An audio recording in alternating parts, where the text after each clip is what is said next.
नाज़रीन तलहार वेझो union council लखी एट मीरवाजी आबादकारनि हारनि ऐं मज़दूरनि सारियुनि जो मुनासिब अघु न मिलण ऐं नाजाइज़ कटौती ख़िलाफ़ रैली कढी धरणो हयो। उन हवाले सां पेश आहे तलहार मां जमशेद मलाजी हीअ रिपोर्ट। आबादकारनि मज़दूरनि हारियुनि पारां मेन हैदराबाद मदीन रोड ते एहतजाजी मुज़ाहिरो करे धरणो हयो वियो आहे। अचो त धरणे में मौजूद आबादकार अॻवाननि सां ॻाल्हायूं तो वधीक बारे में असांखे छा था ॿुधाइनि। देखो असांजे सारी जे फसल ते धाड़ो हयो पियो वञे उन जे ख़िलाफ़ आहे ही मिलर्स माफिया ऐं डीसी बदीन डीसी टनो मोहन खान गिली भगत करे जेको आहे उहो ज़मींदारनि हारियुनि ऐं आबादकारनि खे ॿिन्ही हथनि सां लुटण जी हिकिड़ी साज़िश कई आहे। असां इन खे रद्द कयूं था।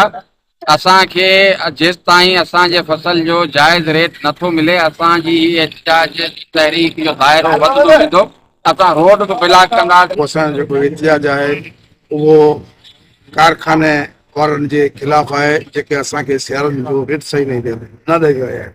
अॼु असांजो इहो एहतिजाज जेको आहे उहो डिस्ट्रिक्ट ॾाढो ममदगार तहरीक ॾाढो ग़ुलाम हैदर जो हो जेको बायोटेक मिल ते पहुतो ऐं असांजो इलाही वॾो कारोबार जेको आहे उहो डिस्ट्रिक्ट बदीन सां आहे। त चवंदे मोहम्मद खान जो हीउ अॼोको एहतिजाज ॾिसी ऐं बदीन वारे खे बि इहा ख़बर हुजणु खपे त अॼु शाम जो असां हिकिड़ी मीटिंग करे सुभाणे या परी थी सघे थो वरी असांजो तलहार में हिकिड़ो वॾो एहतिजाज थिए ऐं जेको डिस्ट्रिक्ट बदीन जे हवाले सां हूंदो ऐं जेसि ताईं असांखे असांजो जाइज़ राइट हक़ नथो मिले तेसि ताईं असांजा इहे एहतिजाज जारी ऐं सारी रहंदा।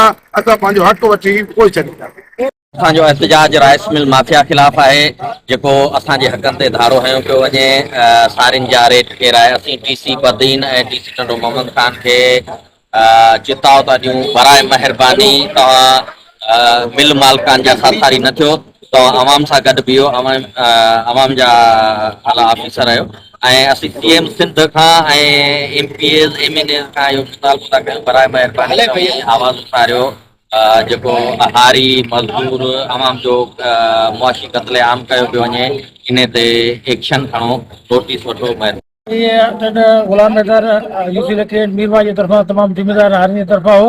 इहो त हर साल असां सां ज़्यादती कई वेंदी आहे। फसल जेॾीमहिल असांजो पची तयारु थी वेंदो आहे मार्केट में अचणु शुरू थी हथ ठोकी बयान ॾेई ऐं इहो जवाबु ठाहींदासीं चांवर हिसाब दारो बिक्री जो असांखे हुकूमत असांजी इहा अपील आहे त असांजी फसल जो जेको आहे असांजो रेट आहे जाइज़ रेट आहे जेको 3500 3000 थी वेंदो असांखे नाजाइज़ कटौती जेके कनि था बिल मालिकान इन्हनि खे पाबंद कयो वञे बाक़ाइदा इनजी स्क्रूटनी कई वञे इन खां चेक कयो वञे। ऐं जेको मॉइस्चर वारो जेको सिस्टम आहे नाजाइज़ सर्टिफाइड आहे उन खां पोइ असांजी ॿियो इहो कचरो जेके कांटा रखियो वेठा आहिनि कांटा पंहिंजा ठाहे वेठा आहिनि पंहिंजे कारखाने जे अंदरि ऐं इन्हनि जे पोइ बि असांखे एतबार कोन्हे जेको आहे रेट आहे इन जो बाक़ाइदा हिकु चेकिंग सिस्टम रखियो वञे कि आवाम खे आगाही हुजे। कैमरा टीम सां गॾु जमशेद अली मला,